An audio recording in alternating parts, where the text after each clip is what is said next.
Hi hello నమస్తే welcome to my channel. ఈరోజు నేను బీరకాయలతో ఒక మంచి హెల్తీ అండ్ ఇంట్రెస్టింగ్ రెసిపీ చూపించబోతున్నాను. అదే బీరకాయ అట్లు. ఇవి బయట క్రిస్పీగా లోపల సాఫ్ట్గా చాలా టేస్టీగా ఉంటాయి. తక్కువ ఇంగ్రీడియంట్స్తో చాలా ఈజీగా చేసుకోవచ్చు. దీని ప్రాసెస్ కూడా చాలా సింపుల్. మరి లేట్ చేయకుండా వీడియోలోకి వెళ్ళిపోదామా? వీడియోని స్కిప్ చేయకుండా చివరి వరకు చూడండి. నేను ఇక్కడ పర్ఫెక్ట్ కొలతలతో చూపించబోతున్నాను. ఈ కొలతలతో చేస్తే ఈ బీరకాయ అట్లు పర్ఫెక్ట్గా వస్తాయి. ముందుగా నేను ఇక్కడ 1/2 kg బీరకాయలు తీసుకున్నాను. వాటిని శుభ్రంగా కడిగి క్యారెట్ గ్రేట్ చేసుకున్నట్టు గ్రేట్ చేసుకోవాలి. తర్వాత దీనికి 150 grams రైస్ కడిగి 4-5 hours నానపెట్టుకోవాలి. నేను ఆల్రెడీ బియ్యాన్ని కడిగి 4-5 hours నానపెట్టి పక్కన ఉంచుకున్నాను. ఇప్పుడు ఈ బీరకాయలకి 75 grams నువ్వులు, 7 to 8 రెడ్ చిల్లీస్, మీకు ఇంకా స్పైసీగా కావాలనుకుంటే మరికొన్ని రెడ్ చిల్లీస్ యాడ్ చేసుకోవచ్చు, కొంచెం జీరా.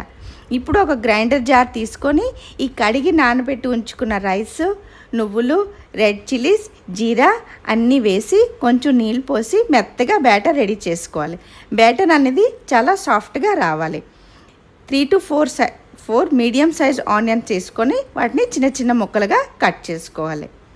ఇప్పుడు ఒక కంటైనర్ తీసుకొని అందులో గ్రైండ్ చేసుకున్న పేస్ట్, ఆనియన్ పీసెస్, గ్రేట్ చేసుకున్న బీరకాయ తొక్కు అన్నీ వేసి కలుపుకోవాలి. ఇందులో టేస్ట్కి తగ్గట్టు సాల్ట్ వేసుకోవాలి. ఇప్పుడు ఇదంతా శుభ్రంగా కలిపి 5 to 10 minutes పక్కన పెట్టుకోవాలి. 10 minutes తర్వాత స్టవ్ మీద పాన్ పెట్టి పాన్ బాగా హీట్ ఎక్కాక ఆయిల్ వేసి చిన్న చిన్న అట్లులాగా వేసుకోవాలి. వేసుకున్నప్పుడు స్టవ్ హైలో పెట్టి తర్వాత అట్లు సిమ్లో గోల్డెన్ బ్రౌన్ వచ్చేలాగా ఫ్రై చేసుకోవాలి. ఒక పక్క వేగాక అట్టుని తిరగవేయాలి. బాగా వేగాక హాట్గా ప్లేట్లో సర్వ్ చేసుకోవాలి. ఇవి చాలా టేస్టీ అండ్ హెల్తీగా కూడా ఉంటుంది. తక్కువ ఆయిల్తో రెడీ అయిపోతాయి. ఈ బీరకాయ అట్లు మీరు ఇంట్లో తప్పకుండా ట్రై చేయండి. ట్రై చేసి టేస్ట్ ఎలాగుందో కామెంట్లో చెప్పండి. మీ ఫీడ్బ్యాక్ నాకు ఎంతో సపోర్ట్ని ఇస్తుంది. ఈ రెసిపీ మీకు నచ్చితే ఈ వీడియోని లైక్ చేయండి, కామెంట్ చేయండి. మరికొన్ని కొత్త వీడియోస్ కోసం నా ఛానల్ని సబ్స్క్రైబ్ చేసుకోండి. నమస్తే.